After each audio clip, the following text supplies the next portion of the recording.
Hello everybody, so I'm back here again for a follow-up video on the game dev series that I'm starting. So since the last video I actually made a few things. The first thing that I like to show is the new mob that I actually added to the game. So it's basically a skeleton with some rotten bones. Uh, So he has a few animations. The one is the idle animation. I actually started risking myself in the world of animation with pixel art. So this is like one of my first animations. It's basically an idle animation. It has a walk animation as well.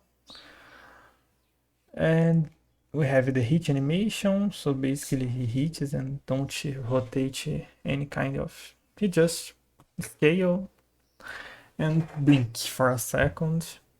We have the attack animation. This actually I am calling a function when he raises her hands to spawn a rock. So basically he do this and throw a rock when her hand is like in the highest point. And that's it for this enemy. Another thing that I would like to show is like I finally make the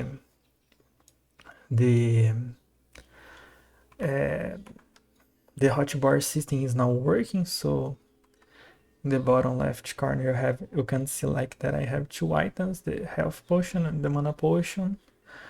If I use the mana potion, you can see that it has a cooldown, so you can like spam click the use, and after you use all of the items the animation stops and I replace the icon with an X icon, and that's it basically. So here on the right side you can see that we have like the new mob. So it basically throws a rock to you onto you when you are inside the defined range that I do. He idles for a while and then he walks. So if he is not targeting you, he idles and then walks. So he has like a schedule to make this movement. I'm still trying to fix some things, as you saw in the last, when he has like 2 health left, and he like so the way that I coded this is like the lower the health, the faster he is going to throw rocks. And for some reason, when he's like throwing very fast, he overlaps some animations and keeps rotating. So that's so now he's like throwing and the bug doesn't happen. So it's a very specific bug that I can't like fix it yet. Otherwise, the game has like the first level, at the level 0, doesn't have new things, so just the new mob, and I actually added a new tile map to the bottom part of the level. So because it's a cave, I actually changed it to be following the theme, so not green over the top of the tile maps. So let's just kill this guy and actually go into the another new thing that I added, that is a boss. So here I have the first boss of the game, and we have like a door kind of thing here. So if I enter inside the chamber, the boss chamber, the door closes and I can't go out. And the boss has some very cool attacks.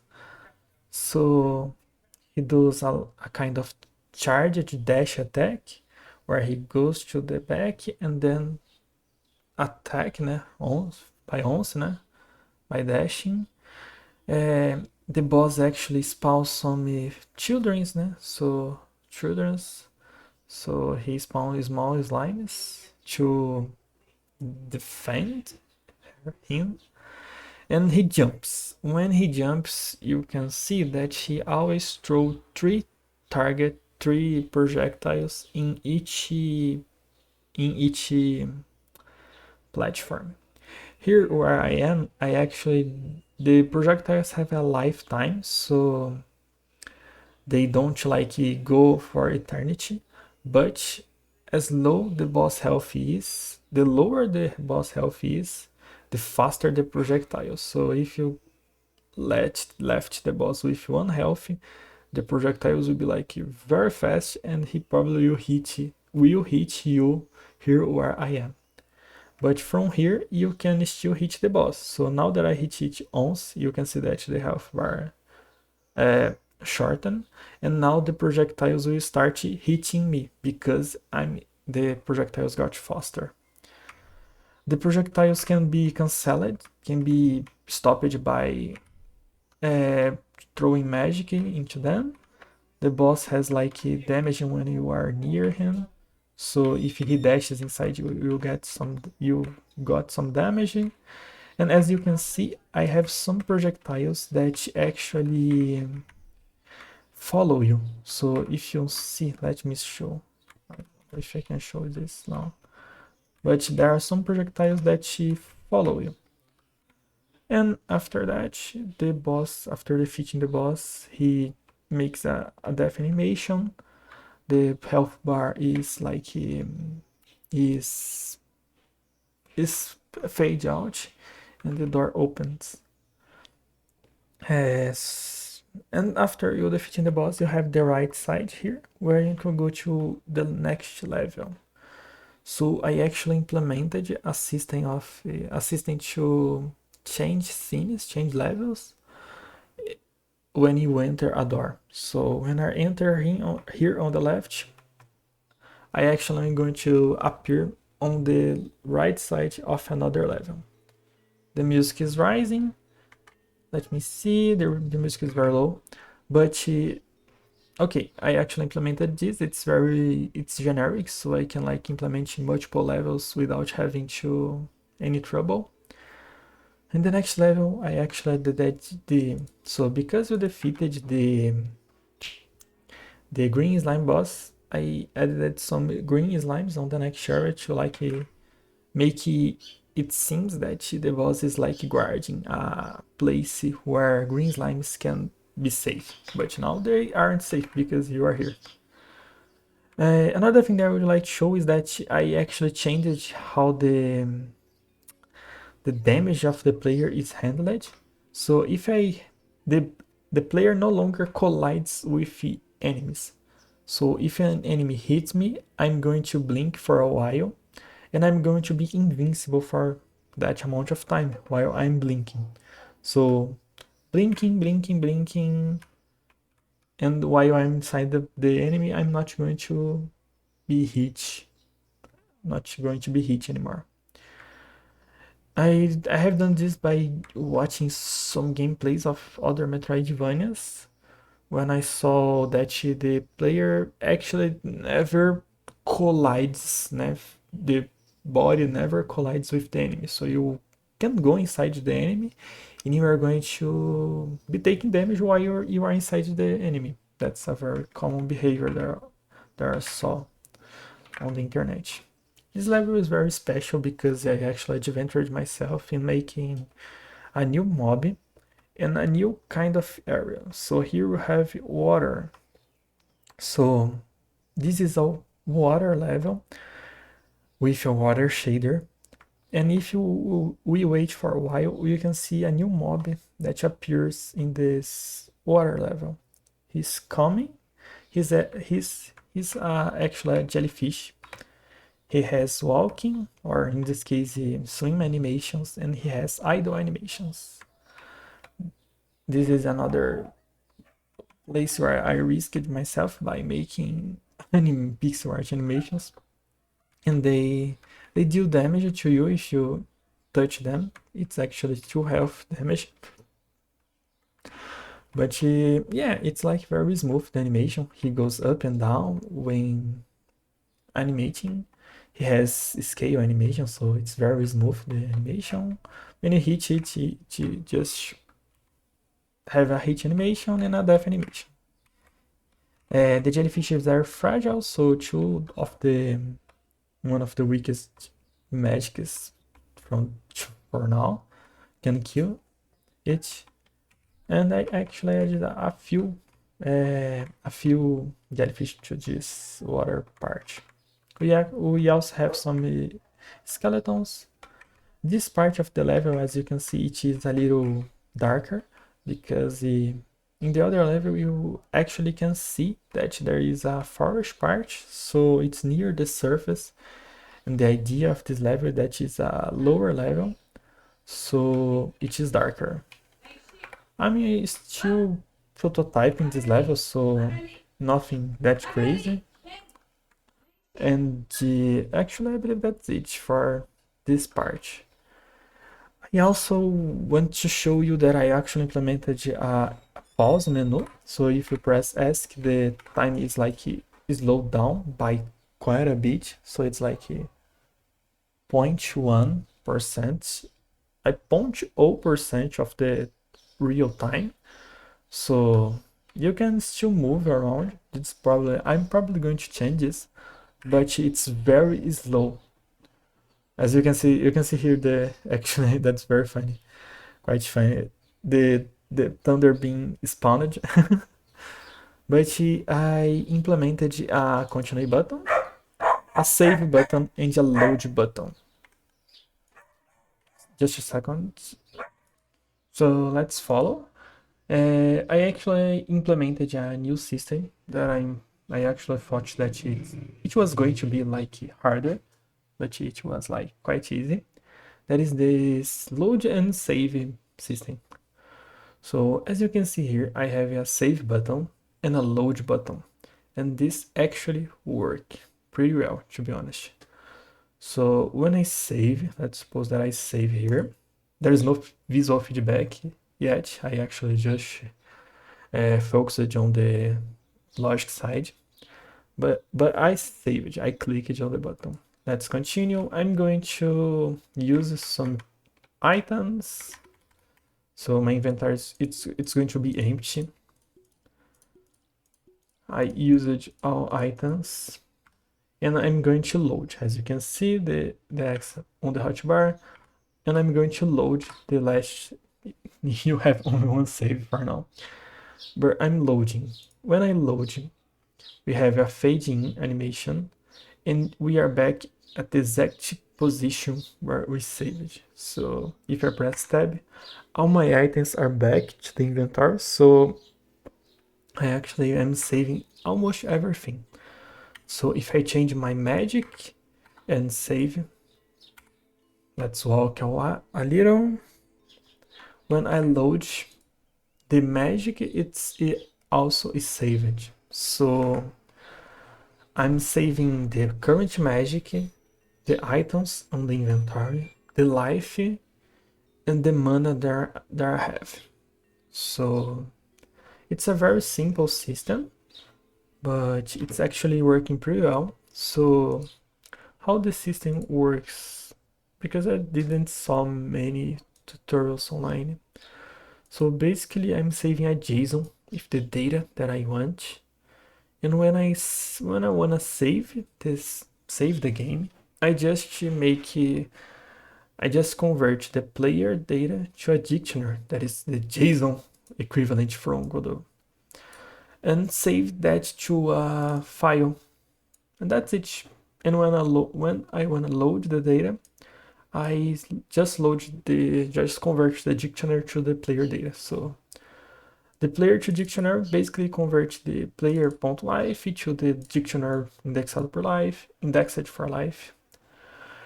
And when I'm loading the data, player.life, it's equal to current data indexed by life. So I'm loading the data from the dictionary. And I actually split it in a few functions that are quite useful. So let's suppose that I actually, so let's contextualize. I added a new scene, a new level, or a scene. That's the main menu. So if I load this main menu, it's as simple as possible, but it's basically that menu that you saw when you started the game for the first time. So the idea here is to have a continue or start new game button, the load and exit. And what happens is that I actually am saving on that data management file the last scene that the player saved in the scene location. So when I click on that continue button on the main menu, I'm going to call the load scene function that's going to load the scene, and the load scene data are not going to be called from here. So when the player is ready, so let's suppose that I'm going to the player. When the player is ready, I'm going to validate if I have a global file that handles some data, like the player global position and the sprite. It's a sprite, and if the sprite is like flipped or not. For now, it's very simple. But when the player is ready, I'm going to validate if there is a temporary scene location. In this case, has player data on the global.